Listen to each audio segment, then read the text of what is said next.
Hi hello welcome to our channel. నేను మీ సిరి.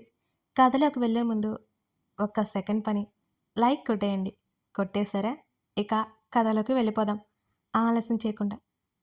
అయోమయంగా చూసింది. అతను కోప్పడ్డంతో ఇంకా బాధపడి అతను మాట్లాడేవాడికి బదులుగా చెప్పాలని గట్టిగా చెప్పాలనుకున్న వేద, కానీ ఇప్పుడు మాటలు రాకుండా చేశాడు హర్ష. ఏంటి చూస్తున్నావు? వాడు ఏదో చేశాడు, నాకు తిక్కరేగింది. నిన్ను టచ్ చేయాలని చూశాడు, వదిలిపెట్టమంటావా? అతడు ఆవేశాన్ని దాచుకుంటూ అడిగాడు. నువ్వేదో చేయమని నేను చెప్పలేదు హర్ష. నేను మాట్లాడుతున్నాను కదా. నువ్వు పెట్టుకుంది పొలిటీషియన్తో అని ఆవేదనగా చూసింది ఆమె. మా డాడీ ఎవరో నీకు తెలుసు కదా వేద. ఆమె భుజం మీద పట్టు పెంచుతూ అన్నాడు హర్ష. తెలుసు, కానీ ఇలా చిక్కుల్లో పడ్డం నాకే మాత్రం ఇష్టం లేదు. ఆమె స్వరం ఖచ్చితంగా ఉంది. నేను చేసింది తప్పంటావా? అది అంకుల్కి చెప్పాల్సిందే. అన్నసార్లు చేశారు, నీ కెరీర్కి ఎఫెక్ట్ అవుతుంది. అది నీకు అర్థం కావట్లేదు అంది వేద. సరే, నెక్స్ట్ టైం ఇలా జరగదు, సరేనా? ప్లీజ్ నువ్వు ఏడవకు. అతని స్వరం ఇంకా గంభీరంగా ఉంది. అతని నుంచి నెమ్మదిగా విడిపించుకుంది. ఆమె మాట్లాడలేదు. వెళ్ళిపోతున్న ఆమె రెక్క పట్టుకుని మరింత లాక్కుని వెనక నుంచి అతను కౌగిలించుకున్నాడు. చంపేస్తున్నావు వేద. అతని స్వరం అసహనంగా ఉంది. అప్పుడేమో తిట్టేసి ఇప్పుడు బుద్ధిగించడానికి బుద్ధి లేదు. వదులు నన్ను, కోపంగా అంది వేద. ఏంటి నువ్వనేది? తెలుగులోనే కదా చెప్పాను. ఆమె చెప్తుండగానే ఆమె మెడ మీద చిన్నగా కొరికాడు. ఇడియట్, వదులు. అతను వదలలేరు. మరింతగా నడుము చుట్టూ అతను పట్టు పెంచాడు. ఇంతలేవు, నీలుగుతావేంటి? ఆమె స్వెటర్ జిప్పు లాగేశాడు. ఇందాక తిట్టేసి అరిచేసి వెళ్ళి ఇప్పుడు ఇది కాదు, ఇది కావాల్సి వచ్చిందా? వేద కోపంగా అంది. ఆమె భుజాలు పట్టి తన వైపుకు తిప్పుకున్నాడు. పిచ్చి పిచ్చిగా ఉంది. తప్పైపోయిందని చెప్పాను కదా, అర్థం చేసుకో. ఎత్తుగా ఉన్న అతను ముందుకు వంగి ఆమె భుజం మీద నుదురు ఆనించాడు. నాకిది జరగాల్సిందేలే. నువ్వు చీ కొట్టినా నీ దగ్గరికి వచ్చాను కదా. నువ్వే కావాలనుకున్నాను కదా. తగిన శాస్తి జరిగింది నాకు. విలువే లేదు నాకు అని ఆమె దెప్పు పొడుపులకి పర్ఫెక్ట్ వైఫ్ మెటీరియల్ అయిపోయావు వేదా నువ్వు. మాటలతోనే టార్చర్ చేస్తున్నా. ఆమె స్వెటర్ పూర్తిగా లాగుతూ అవతలికి విసిరేశాడు అతను. ఇదిగో, నాకు బాగా కోపం వస్తుంది. మర్యాదగా దూరంగా ఉండు హర్ష అని గదిలో నుంచి వెళ్ళడానికి వెనక్కి తిరిగింది చప్పున వేద. ఎవరో మహానుభావుడు ఒక మాట అన్నాడు అంటూ ఆమెను ఎత్తుకుని భుజాన వేసుకున్నాడు హర్ష. హర్ష, ఏం చేస్తున్నావు నువ్వు అని అతని వీపు మీద దరువేసింది వేద. గదిలో నుంచి తమ బెడ్రూమ్లోకి తీసుకొచ్చి ఆమెను మంచం మీదకి వేశాడు. విను అంటూ ఆమె మీదకి వాలిపోయాడు. బండలా ఉన్నావు, లే ముందు. అతని రెండు భుజాలు తన చేతులతో కొట్టసాగింది వేద. కలహం తర్వాత కలయిక బాగుంటుందట, వినలేదా నువ్వు అంటూ ఆమె రెండు చేతులు పైకి పెట్టి ఆమె మొహంలో ముఖం పెట్టి చూశాడు హర్ష. ఇదిగో చెప్తున్నాను, ఇప్పుడు కోపంలో ఉన్నాను, మర్యాదగలే, వదిలి నన్ను చెప్తూనే కళ్ళు పెద్దవి చేసి బెదిరించింది వేద. ఆ మాటలకు నవ్వాడు. పళ్ళు బిగించి చూసింది అతని వైపు. ఆవేశం తప్ప ఏం లేదు నీలో. ఆమె రెండు చేతులు కదలకుండా పట్టుకుని నెమ్మదిగా ఆమె మొహం మీద ముద్దులు పెట్టడం మొదలుపెట్టాడు హర్ష. హర్ష, చంపేస్తాను నిన్ను. ఆమె ముఖాన్ని అటు ఇటు తిప్పుతూ అరిచింది. అతని పనులకి తాళలేక ఆమె రెండు చేతులను ఒక చేత్తో పైకి గట్టిగా పట్టుకున్నాడు. నువ్విలా గొడవ చేస్తుంటే భలే ఉంది అంటూనే మరొక చేత్తో ఆమె టీషర్ట్ కిందకి లాగి ఆమె హృదయం మీద పెదవులు ఆనించాడు. ఆ మాత్రం మాటలు కరువైపోయి మరింత గట్టిగా కళ్ళు మూసుకుని పెదవులు బిగించింది వేద. ఆమె శరీరాన్ని నెమ్మదిగా తాకుతూ ఆమెలో ప్రకంపనలు కలిగించాడు. మరో గంట తర్వాత ఒకవైపుకు తిరిగి ముడుచుకుని పడుకుంది వేద. కరిగిపోయిన కోపాన్ని కావాలని బహిర్గతం చేస్తూ ఆమె మౌనంగా ఉంది. అలసిపోయావు కదా బంగారం, జ్యూస్ తీసుకురానా? ఆమె నడుము మీద చెయ్యేసి అడిగాడు హర్ష. అయినా సరే ఆమె రియాక్ట్ అవ్వలేదు. ఆమె భుజాన్ని పట్టి తన వైపుకు తిప్పుకున్నాడు. కళ్ళు మూసుకుని కనిపించింది వేద. ఆమె ముక్కు కొనికి ముద్దు పెట్టుకుని, నువ్వు నా మీద కోపంగా ఉన్నావు కదా అని నిట్టూర్చి, మరి ఇందాకేంటి లాక్కుని మరీ ముద్దు పెట్టుకున్నావు అని ఆమెను కవ్వించగా చేతి కొద్దీ ఒక్కటిచ్చింది. అది ఊహించింది అతను బిక్కమొహం వేసుకుని చెంప మీద చేయి పెట్టుకున్నాడు.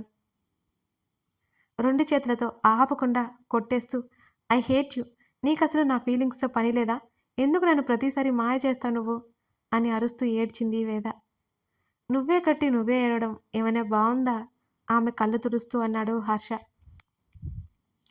అతని మెడ చుట్టూ చేతులు వేసి మీదకు లాక్కుంది వేద. ఐ హేట్ యు అంటూనే అతన్ని హత్తుకుంది. పెద్ద తిక్కదానివి నువ్వు అన్నాడు పక్కన వాలి దగ్గరికి లాక్కుంటూ ఆమెను. నేను కోపంలో ఉన్నప్పుడు నన్ను ముట్టుకున్నావా అయిపోయావు ఆమె ఉక్రోషంగా అన్నది.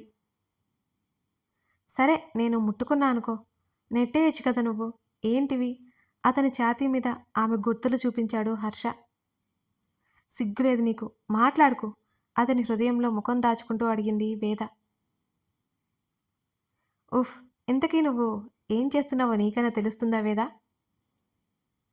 అరిచావు, తిట్టావు, గొడవ పడ్డావు, కొట్టావు, చివరికి కౌగిలించుకున్నావు. దీన్ని బట్టి అర్థమైందేంటి? నేను లేకుండా నువ్వు ఉండలేవు అంటూనే ఆమె తల మీద అతను ముద్దు పెట్టుకొని చెప్పాడు. అందుకే కదా నేను నీకు చులకన అయిపోయాను అన్నది మళ్ళీ మొదటికొస్తూ. ఇదిగో నువ్వు మొదటికొచ్చావంటే బాగా చెప్తున్నా, చిన్నదాన్ని పెద్ద చేసింది నువ్వు. హర్ష మాట్లాడుతుంటేనే విజయ్ నుంచి కాల్ వచ్చింది. విజయ్ కాల్ చేస్తుంటే లిఫ్ట్ చేశాడు హర్ష. ఎవరన్నట్టు సందేహంగా చూస్తున్న వేద వైపు మొబైల్ చూపించాడు. చెప్పు విజ్జు, లిఫ్ట్ చేయగానే అన్నాడు. మొబైల్ స్పీకర్ ఆన్లోనే ఉంది. ఐఎమ్ సారీరా, నా వల్ల మీ ఇద్దరు గొడవ పడ్డారు. విజయ్ గొంతు చాలా బాధగా ఉంది. నోరు మూసుకొని పడుకో, పిచ్చి పిచ్చిగా ఆలోచించుకో అన్నాడు హర్ష. పాపం రా వేద, నీకోసం చాలా టెన్షన్ పడుతుంది. అనవసరంగా నా వల్ల అరిచేశావు. తనలాంటి వైఫ్ నీకు దొరకదురా హర్ష, బాధపడకుండా చూసుకో. విజయ్ మాటలకు వేద పెదవులు విచ్చుకున్నా. హర్ష వెటకారంగా చూస్తూ నిజమా అన్నట్టు చూశాడు. అతని భుజం మీద గట్టిగా కొరికింది వేద. నొప్పికి ఒక్కసారిగా కేక వేశాడు. ఏమైందిరా, ఆ అరుపులేంటి? ఉలిక్కిపడ్డాడు విజయ్. ఏం లేదులే, నువ్వు పిచ్చి పిచ్చిగా ఆలోచించకుండా పడుకో అన్నాడు హర్ష. నా తరపున వేదకు సారీ చెప్పు. అలాగే ఫ్రెండ్గా నువ్వు నాతో అన్నీ షేర్ చేసుకుంటే నేను వేదకు చెప్పేశాను. సారీరా హర్ష అని మరింత దిగులుగా అన్నాడు విజయ్. తప్పు చేసిన వాడికే లేని బాధ నీకేంటి విజయ్? నువ్వు నాతో చెప్పి ఏం పొరపాటు చేయలేదులే. నువ్వు నాకు విషయాలు ఎప్పుడో చెప్పి ఉండాల్సింది అని హర్షని ఒక్క తోపు తోసి లేచి జడముడి పెట్టుకుంది వేద. సడన్గా వేద గొంతు రావడంతో విజయ్ అదిరిపడ్డాడు. వేద అన్నాడు. నువ్వేం తప్పు చేయలేదులే, నీకెందుకంత కంగారు? అయినా నువ్వే కదా, ఏం పర్లేదులే, నాకున్న ఒక్కగానొక్క అన్నయ్యవి అని చిన్నగా నవ్వింది వేద.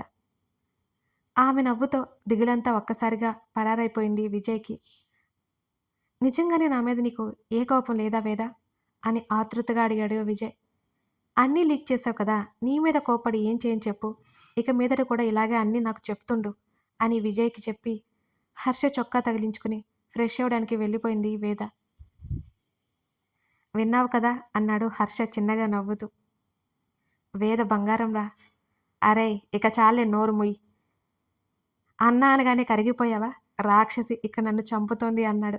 ఊరుకోరా, తనేం తప్పు మాట్లాడలేదు, నీకోసమే ఆలోచిస్తుంది. అయినా అంతగా అరవాలా తన మీద? విజయ్ కూడా హర్షనే తప్పు పడుతుంటే నిట్టూర్చి, సరేలే తప్పు నాదే, ఇక పెట్టే అంటూ కాల్ కట్ చేశాడు హర్ష. ఆలోచిస్తున్న హర్షకి అనిపించింది విజయ్ ముందు అలా వేద మీద కోప్పడి ఉండకూడదు అని. కానీ ఆ టైంలో అతని కోపం అదుపు చేసుకోలేకపోయాడు. అతని చొక్కాతోనే తిరుగుతున్న ఆమెను చూసి చిన్నగా నవ్వుకున్నాడు. మరునాడు ఉదయం ధరణి త్వరగానే లేచి కిందకొచ్చింది. ఆమె కళ్ళు మొత్తం వెతికినా గగన్ జాడ కనిపించలేదు. కిచెన్లో ఉన్న తల్లి దగ్గరికి, అత్త దగ్గరికి పరిగెత్తింది. మామయ్య వాళ్ళు ఎక్కడా అని అడిగింది మాలవికని. రాత్రి తాగింది ఇంకా దిగలేదు కదా అని మాలవిక భుజాలు కదిలించింది. అప్పుడప్పుడు అది మామూలే కాబట్టి ధరణి పెద్దగా పట్టించుకోలేదు. కాఫీ ఇచ్చిరానా అందరికీ? ఉత్సాహంగా అడిగింది ధరణి. గగన్ దగ్గరికి వెళ్ళాలని ఆతృత ఆమెలో. వద్దులే, వాళ్ళే వచ్చేస్తారు అని మాలవిక చెప్పగానే ఉసూరుమంటూ సోఫాలో కూర్చుంది. తీరా బ్యాగ్తో వచ్చిన గగన్ని అయోమయంగా చూస్తూ ఆమె లేచి నిలబడింది. గగన్, టిఫిన్ చేసి వెళ్ళు మాలవిక చెప్తుంటే చేతుకున్న వాచ్ వైపు ఒకసారి చూసుకుని, లేదు మామ్, నాకు టైం అవుతోంది అంటూ బాయ్ అంటూ తల్లిని అత్తని కౌగిలించుకుని ధరణి దగ్గరికి వచ్చాడు అతను. అతను వెళ్ళిపోతున్నాడని అర్థమై ముఖం నల్లగా పెట్టుకుని మౌనంగా కూర్చుంది ధరణి. ఎప్పుడు ఆ ముఖం అంతేనా? అతను విసుక్కున్నాడు. ఆ మాటలు లోపల ఉన్న వాళ్ళకి వినబడుతున్నా మాలవిక రేవతి చిన్నగా నవ్వుకొని, ఏమైంది ఇప్పుడు అని అడిగింది మాలవిక. ఏం లేదు, ధరణి చేతిని పట్టుకుని అతను బయటికి లాక్కెళ్ళాడు. ఎందుకు చెప్పలేదు నాతో వెళ్తున్నట్టు? ధరణి ఉక్రోషంగా అడిగింది. ఏం చెప్పాలి? మొబైల్ తీసి డ్రైవర్‌కి కాల్ చేశాడు గగన్. ధరణి ఏదో మాట్లాడుతుండగా ఆమె నోటి మీద చెయ్యడ్డు పెట్టి అతను ఫోన్ మాట్లాడి కట్ చేశాడు. చుట్టూ చూసి ఆమెను పక్కకు లాక్కెళ్ళి గోడ కానించి ఆమెకు అడ్డుగా ఉన్నాడు. ఏంటి నీ బాధ? గుడ్లు పీకేస్తా ఆమె కళ్ళని చూస్తూ అన్నాడు. అతని ముఖంలో ఓ సన్నటి చిరునవ్వు ఉంది. ఐ హేట్ యూ అన్నది ఉక్రోషంగా ధరణి. ఆ మాట ఆమె నోటి నుంచి వచ్చిన మరుక్షణం ఆమె బుగ్గలు కందిపోయాయి అతని ధాటికి. నొప్పికి కీచుగా అరిచింది. తనేమన్నదో అర్థమై గుటకలు మింగింది. అదేదో ఫ్లోలో వచ్చింది అనగానే ఆమె మూతి మీద మునివేలతో 2 పీకాడు గగన్. ఏడుపు మొహం పెట్టి చూసింది అతన్ని. నెక్స్ట్ టైం రిపీట్ చేశావో అంటూ వేలు చూపించి నోరు కుట్టి పడేస్తా అన్నాడు. ఆ చిన్న పదానికి ఎందుకంత కోపం? ధరణి ఉరిమి చూసింది అతని వంక. అతనేంటో అర్థం కాదు అప్పుడప్పుడు ఆమెకి. తిక్క వేషాలు వేయకుండా బుద్ధిగా ఉండు చెప్పేసి వెళ్ళిపోతున్న అతని మోచేతిని పట్టుకుంది. నా ఫోన్ హ్యాక్ అయింది అన్నది. ఒక్క క్షణం ఆగి తీసుకురా అనగానే లోపలికి పరిగెత్తింది ధరణి. తన గదిలోకి వెళ్ళి మొబైల్ తెచ్చుకొని తన తల్లి గదిలోకి పరిగెత్తి అమ్మా ఎయిర్పోర్ట్ వరకు వెళ్ళనా కంగారుగానే అడిగింది ధరణి. వెళ్ళి తిరిగిరా. నువ్వు ఇంట్లో ఉంటానంటే చిరాకు గాని కాస్త బయట తిరిగి వస్తావంటే నాకేమైంది అంటున్న తల్లిని అలకగా చూసి బయటికెళ్ళిపోయింది ధరణి. అప్పటికి కారు దగ్గర నిలబడి ఉన్నాడు గగన్. ఆయాసపడుతూ వెళ్ళి అతనికి మొబైల్ ఇచ్చింది ధరణి. అతను తీసి కారులో పడేశాడు. మరి నాకు మొబైల్ ఆమె అడుగుతుంటే ఇన్ని రోజులు ఏం వాడావు అన్నాడు సీరియస్గా చూస్తూ. వద్దులే అన్నది ముఖం నల్లగా పెట్టి. రేపటికి నీకు మొబైల్ వస్తుంది అంటూ వెనుక డోర్ తీసి అతను కూర్చున్నాడు. నేను కూడా ఎయిర్పోర్ట్ వరకు వస్తాను అంది ధరణి. అక్కర్లేదు అని చెప్పాడతను. ప్లీజ్ ప్లీజ్ ఆమె బ్రతిమాలింది. వచ్చి ఏం చేస్తావు మర్యాదగా వెళ్ళు అతను అన్నాడు. వినలేదు ధరణి. వచ్చి పక్కన కూర్చుంది. డ్రైవర్ కూడా కార్ స్టార్ట్ చేశాడు. ఆ మొబైల్ వంక ఒకసారి చూసి ధరణిని చూశాడు. హుషారుగా కూర్చుంది ఆమె. ఎవరు ఇలా మొబైల్ అడగగానే ఇచ్చేస్తారు ఈ రోజుల్లో అనుకున్నాడు. విండో దించి పొద్దున్నే వస్తున్న ఆ చల్లగాలి కోసం ముఖం బయటకు పెట్టి కళ్ళు మూసుకుంది ధరణి. ఎంత స్వచ్ఛంగా కనిపించింది ఆ క్షణం అతనికి. ఆమెనే చూస్తూనే మొబైల్ స్విచ్ ఆన్ చేశాడు. ధరణి కూడా అటువైపుకి తిరిగింది. కాసేపటి తర్వాత ఉదయ్ నుంచి ఫోన్ కాల్ వచ్చింది. అది వాళ్ళు బయలుదేరిన పావుగంట తర్వాత. నిజంగానే మొబైల్ హ్యాక్ చేశాడని అర్థమైంది గగన్కి. ధరణికి ఫోన్ ఇచ్చి మాట్లాడమన్నట్టు సైగ చేశాడు గగన్. మాట్లాడను అన్నట్టు బుర్ర అడ్డంగా ఊపింది. కళ్ళు చిన్నది చేసి స్పీకర్ ఆన్ చేసి ఆమె చుట్టూ చేయేసి దగ్గరికి లాగి మాట్లాడమన్నట్టు చూశాడు గగన్. ధరణి అతను ఉన్నాడన్న ధైర్యంతో హలో అన్నది. హాయ్ ధరణి బావున్నావా? ఉదయ్ చాలా మామూలుగా అడిగాడు. ఆ ఎందుకు కాల్ చేశావు అని అడిగింది ధరణి. అదేంటి మనం చుట్టాలం కదా కాల్ చేయొద్దా ఏంటి అన్నాడు ఉదయ్. గగన్కి అర్థమైంది. తను ఇక్కడ ఉన్నాడని వాడు డ్రామా ప్లే చేస్తున్నాడని అతను అర్థం చేసుకున్నాడు. అమ్ము అమ్ము ఎక్కడుంది? నాకు తన గొంతు వినాలని ఉంది అని అంటున్న ధరణి మాటలకి పర్లేదు బుర్రలో కాస్త గుజ్జు ఉంది అనిపించింది గగన్కి. అమ్ము ఎవరు ధరణి అని అడిగాడు అమాయకంగా ఉదయ్. ధరణి ఆశ్చర్యంతో నోరు వెళ్ళబెట్టింది. ఆ ఉదయ్ ఏంటి ఇలా అంటాడు? తను చెప్పిన మాటలు గగన్ నమ్ముతాడా లేదా అనిపించింది ధరణికి. తనతో అమృత అతని దగ్గరే ఉందని బెదిరించి ఇప్పుడేమో ఇలా అంటున్నాడేంటి ఉదయ్? ఏయ్ ఏం మాట్లాడుతున్నావు నువ్వు? అమ్మో నీ దగ్గర ఉందని నాకు చెప్పలేదు నువ్వు? అమ్మోరు పూనినట్టు ఊగిపోయింది ధరణి ఉదయ్ మీద. ఏం మాట్లాడుతున్నావు ధరణి? నా దగ్గర ఉండడం ఏంటి అసలు? ఎవరు ఈ అమ్ము? ఉదయ్ మాటలకు మతిపోయినట్టు అనిపించింది ధరణికి. అబద్ధాలాడావంటే చంపేస్తాను నిన్ను. నువ్వు నా దగ్గరికి వచ్చి బెదిరించలేదు? ధరణి కోపంగా అరిచింది. నేనా? వైజాగ్ రావటమా? ఎప్పుడు? చూడు ఉదయ్ మర్యాదగా అడుగుతున్నాను. నిజం చెప్పకపోతే నీ మీద పోలీస్ కంప్లైంట్ ఇస్తాను అంది ధరణి. పిచ్చిగా నీ పట్టిందా ఏంటి ధరణి నీకు? ఉదయ్ కోపం నటించాడు. వెదవి నువ్వు ఎన్ని అబద్ధాలు ఆడుతున్నావు? అమ్ము నీ దగ్గరే ఉందని నాతో చెప్పి ఇప్పుడు ఎందుకు ఇలా యాక్టింగ్ చేస్తున్నావు? ఆమె ఆవేశంగా అరిచింది. ఆమె అరుపులకి డ్రైవర్కి కారు ఆపమన్నట్టు సైగ చేశాడు గగన్. అతను వెళ్ళమన్నట్టు చూడ్డంతో డ్రైవర్ దిగిపోయాడు. మాటలు జాగ్రత్తగా రా నువ్వు. తెలివి ఉందా నీకు? నేను నిన్ను బెదిరించడం ఏంటి? యాక్టింగ్ చేయడం ఏంటి అని అడిగాడు ఉదయ్ కోపంగా. You idiot! చేసిందంత చేసి ఏమీ తెలియనట్టు నాటకాలు ఆడుతున్నావా? అమ్ముని నువ్వే కిడ్నాప్ చేశావు. పెళ్లి చేసుకోమని నన్ను బెదిరించలేదు. ఎంత మోసం! ధరణి అంత మర్యాదగా మాట్లాడుతుంటే గగన్‌కి చిరాకు వచ్చింది. నీ మీద ఇంట్రెస్ట్ ఉన్నమాట నిజమే. అంత మాత్రాన నేను చీప్‌గా బిహేవ్ చేస్తానా? తెలిసిన అమ్మాయివని ఊరుకుంటుంటే రెచ్చిపోతున్నావు నువ్వు. వెళ్ళి మెంటల్ హాస్పిటల్‌లో జాయిన్ అవ్వు అని అన్నాడు ఉదయ్ గట్టిగా. విపరీతమైన కోపం వచ్చింది ధరణికి. నాకు కాదు మెంటల్, నీకేం మెంటల్. పిరికివాడివి, పనికిమాలిన వాడివి. ధైర్యం లేదు నీకు. నీకెందుకు ఈ ప్రేమదోమ? ఉట్టి వేస్ట్ ఫెలో. ఆడపిల్లలా భయపడి పిరికివాళ్ళ అబద్ధాలాడుతున్నావు. ధైర్యం లేదు నీకు. నోరు మూసుకొని కూర్చో. ఇంకోసారి నాకు కాల్ చేశావంటే ఇంట్లో చెప్పి మా డాడీని పంపిస్తా. కోపంలో ఆమె ఏం మాట్లాడుతుందో ఆమెకే తెలియకుండా అరుస్తూనే ఉంది ధరణి. ఉదయ్ కాల్ కట్ చేశాడు.